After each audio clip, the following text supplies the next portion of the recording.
Okay then guys, what is going on? Cloud Plays here and welcome back to another video here on the channel. Today we're inside of Diablo 4 where we have got some absolutely incredible information coming your way, including a whole new dev campfire chat on the books and what it is that they're covering, some really lucky mother trucker who's managed to get something incredible in game. We're also going to be taking a look at a sale that's going on right now so you guys can get Diablo cheap if you haven't already. And we're going to take a look at something which is, well, a little bit sketchy to say the least, and a little bit frustrating. But we're going to take it with a pinch of salt and dive on into it. So if you haven't already, smash that beautiful blue thumbs up and subscribe with post notifications turned on. It'd be greatly appreciated. On top of that, check out our sponsor, Advanced GG, the #1 clinically proven energy supplement on the market. My favorite flavor is cherry vanilla, but you guys can catch an array of flavors via the link in the description. So with that being said, let's dive on into today's Diablo 4 video.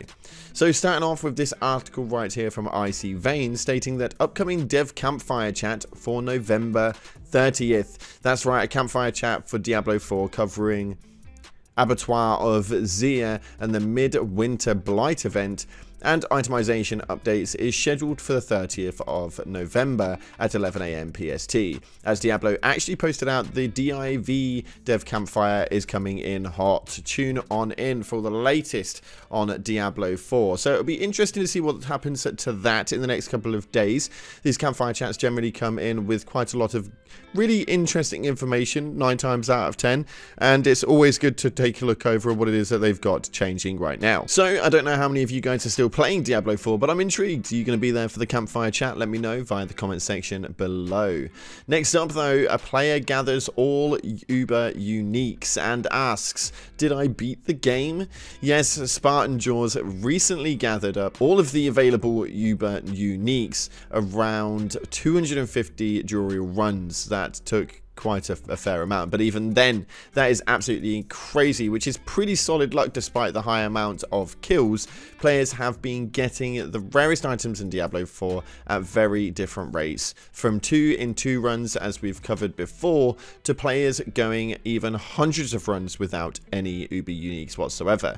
The RNG gods are indeed random as hell. However, since Spartan Jaw also beat Uber Lilith and probably also did a tier 100 Nightmare Dungeon, we'd have to say that yes, he did beat the game, at least for now. The Abattoir of Zir arrives in just over a week's time on December 5th. There's players like Spartan Jaws that can really put their builds and Uber uniques to the test with some very high difficulty content. This looks absolutely incredible, and I don't think that this post got enough love, so we're going to leave the link down in the description for you guys to go and show it some. Only had 356 upvotes at the point of recording, and I think like this thing definitely needed a little bit more love, so go ahead and show him some love via the link in the description. Now next up though, we are here for all of you guys who do not play Diablo 4 but have been itching to want to dive in but don't want to spend the full amount of money. Well, the Black Friday sale has arrived, and in the USA right now you can get Diablo 4 standard edition of the game for $41.99. That's right, you can get it right now via the Cyber Monday deals that are currently out and about everywhere, and that is a deal and a half that you just cannot imagine to get your hands on.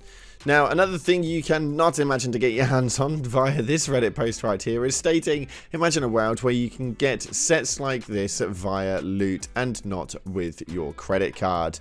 That's why Blizzard is so hated. Now, I actually have to agree with this one and have to say kind of like how disappointed I am with this. Some of these sets do look absolutely incredible.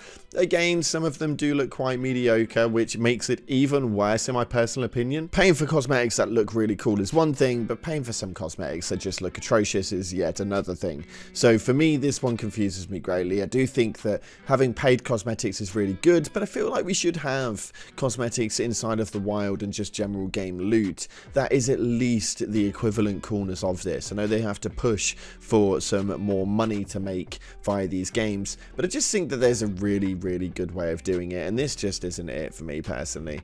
Make like some loot exclusive to the open world and make some loot exclusive to the store. You don't naturally have to put the same things in both places, but just make it so that you don't actually have to use in-game money and real life money, sorry, for in-game currencies to be able to actively do that. I just don't agree with the motive behind it. That's my personal opinion.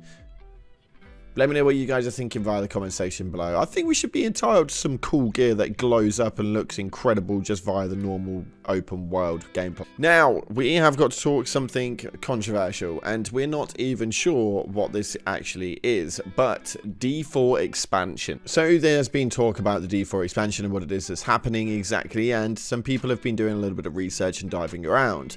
Now, after taking a quick look at Reddit, it was very apparent that there is not much on this because the surveys are done via NDA process. So for the next few images that we show you guys, this is not via me, it's via apparently a little birdie. We're going to take a look in just a second, but apparently received a Blizzard survey about the D4 expansion, and the most shocking thing in there was the potential $90 price tag. No thanks, Blizz. Now, the Diablo 4 mod team actually commented back on that because obviously there's a little bit of hate on the game. They have to make some level of comment, but they state, hey everyone, please keep in mind that the original poster did not include additional information about what this potential price tag includes. For example, does this include the actual expansion, or does it include a battle pass cosmetics, or if it is a collector's edition, or if the base game is included or not, etc. Also, please keep in mind that the OP seems to imply that the $90 option was one of several options in that survey, with $90 being the highest potential option in that survey. I mean, he doesn't necessarily say that at all, but what we do have is we do have some screenshots. Now, I have to obviously shout out Bellular News for this one because he actually did post this one up. Although this wasn't his to post up, he was sent this via, and I quote his words greatly, a little birdie that flew in through his window. This one is absolutely crazy. Now, the reason why this is crazy is because you're not even going to believe this. There is almost like a pay-to-win functionality behind this. Now, I don't agree with it in the slightest, but for some reason, inside of these options right here, there seem to be things such as stash tabs. One stash tab for the first one, 2 stash tabs for the next one, so on and so forth. I don't think that additional stash tabs should really be a usable item inside of a sort of like pre-order unit. So if you buy this specific expansion, you get 1 extra stash tab. But if you upgrade it and pay an extra $20, you'll get 2 stash tabs.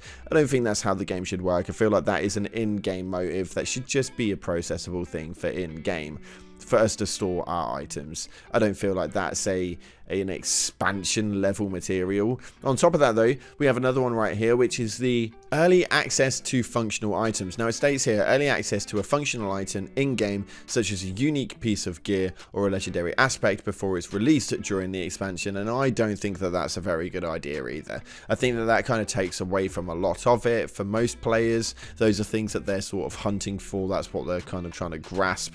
So the fact that they're kind of putting that straight in there is a little bit mental, to say the least. But what is it that we are looking at inside of this? It's a questionable one, to say the least. This survey, whether it's real or not, we'll have to wait and see.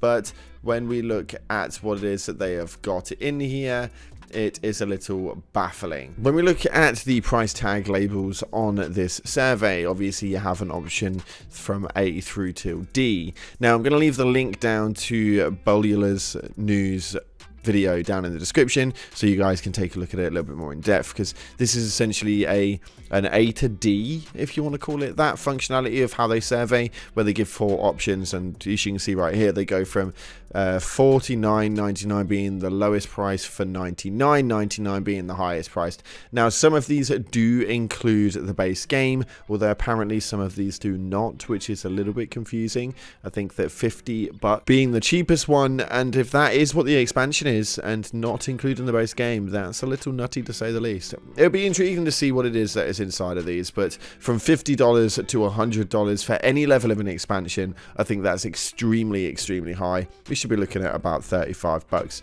and even then probably not having any of those added functional items in there, and especially not having the in stash space that comes available with this as well. This is it's core gameplay. That isn't something that you guys should have to be paying extra number for. So we'll see what comes out of that one, and make sure you stay tuned to the channel, because as it comes out, you know full well that we'll have it up on here. Thank you so much again for watching, guys. Appreciate all your faces. If you haven't already, smash that like button, subscribe, post notifications turned on, and as always, up until the next time, I'll see you in the clouds.